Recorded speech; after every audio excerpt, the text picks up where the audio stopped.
अस्सलाम वालेकुम everyone, my name is Mohammad Bilal Amin and welcome to Padho aur पढ़ाओ। आज की इस वीडियो में हम जिस टॉपिक के ऊपर बात करने वाले हैं वो है क्रिमिनोलॉजी। सबसे पहले हम डेफिनेशन, इसके क्रिमिनोलॉजी की डेफिनेशन और इसके बेसिक कॉन्सेप्ट्स के ऊपर बात करेंगे। The word criminology comprises of two words, crimen and logy. Crimen का तो मतलब होता है क्राइम और लॉजी का मतलब होता है study. So in simple words we can say that criminology is study of crime. So it's a basic definition of criminology. लेकिन इसकी जो मीनिंगफुल और एक प्रॉपर डेफिनेशन है वो है criminology is an entire body of knowledge regarding juvenile delinquency and crime as a social phenomena. इसके अंदर सबसे पहले हम जुवेनाइल डेलिंक्वेंसी को पढ़ते हैं, जो मेन चीज़ें हैं। सबसे पहले हम जुवेनाइल डेलिंक्वेंसी को पढ़ते हैं और उसके बाद crime as a social phenomena, यानी कि जब सोसाइटी के अंदर क्राइम होता है तो सोसाइटी के ऊपर उसका क्या इम्पैक्ट पड़ता है। ठीक है, it includes within scope.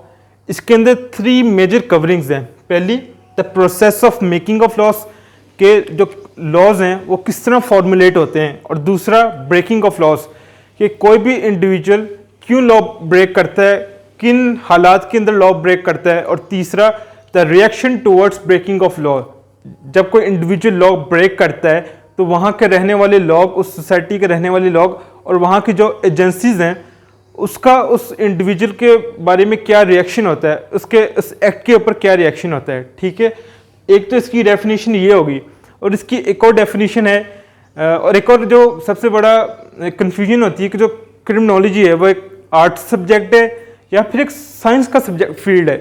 तो इसको जो कन्फ्यूजन है वो दूसरी डेफिनेशन नोट करती है, और डेफिनेशन क्या है इसको मैंने एज ग्राफिकल फॉर्म में लिख दिया है और आपको स्क्रीन के ऊपर भी डिस्प्ले हो रही होगी।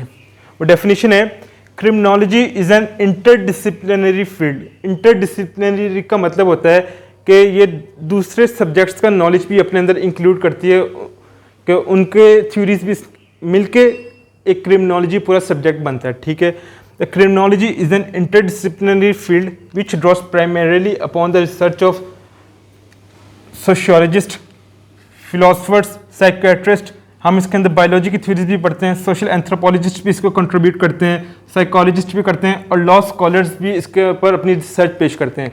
मतलब सिर्फ क्रिमिनोलॉजी को वाहिद कोई एक स्कॉलर या किसी एक फील्ड का एक्सपर्ट ही इसके ऊपर रिसर्च करता है, लेकिन ये डिफरेंट फील्ड्स के लोग, इसके अंदर डिफरेंट फील्ड्स के एक्सपर्ट मिलकर सब अपना नॉलेज को देते हैं क्रिमिनोलॉजी, और इसके एज अ रिजल्ट क्रिमिनोलॉजी एक फील्ड बनता है।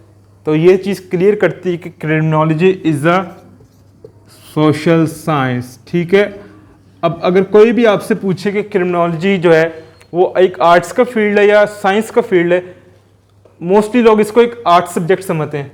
बट इस डेफिनेशन के बाद आपका एक मिसकंसेप्शन दूर होगी कि क्रिमिनोलॉजी जो है वो एक आर्ट सब्जेक्ट नहीं है बल्कि वो एक सोशल साइंस है। ठीक है, अब आगे बात करते हैं कि क्रिमिनोलॉजी की 3 मेजर इंटर रिलेटेड डिविजन्स हैं। ठीक है, पहली जो है वो है सोशियोलॉजी ऑफ क्रिमिनल लॉ, जिसके अंदर हम सिस्टमेटिकली एनालिसिस करते हैं पीनल लॉज का और explanation of variation in policies and procedures used in police departments and courts, के पुलिस डिपार्टमेंट्स और कोर्ट्स के अंदर जितने भी उनके प्रोसीजर्स होते हैं हम उनको सिस्टमेटिकली एनालिसिस करते हैं। ठीक है, सोशियोलॉजी ऑफ क्रिमिनल लॉ पहला ये हो गया।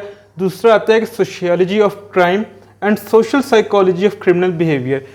इसके अंदर हम क्या करते हैं, सिस्टमेटिकली एनालिसिस करते हैं किसका, economic, political and social conditions in which crime and criminality are either generated or prevented, कि भी किसी भी सोसाइटी के अंदर ऐसा क्या उसका economical, political and social structure होता है कि जिसके नतीजे में या तो सोसाइटी के अंदर क्राइम ज़्यादा होगा या तो कम होगा। ठीक है, तीसरा पॉइंट जो है वो है sociology of punishment and correction, कि ऐसी कौन सी पॉलिसीज़ और ऐसे कौन से प्रोसीजर्स अडॉप्ट किए जा सकते हैं कि जिसके नतीजे में जो क्राइम की अकरेंस है उसको कम से कम बनाया जा सके।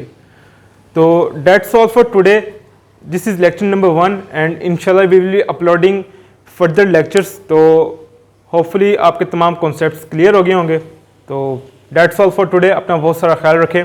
अस्सलाम वालेकुम।